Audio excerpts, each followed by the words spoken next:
Ayan, kung nakikita nyo, ang ganda ng lugar na ito.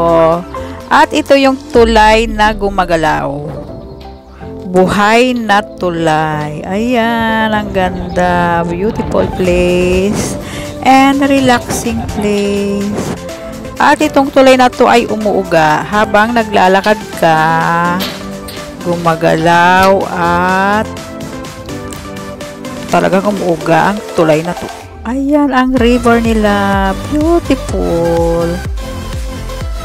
Relaxing place and lovely weather.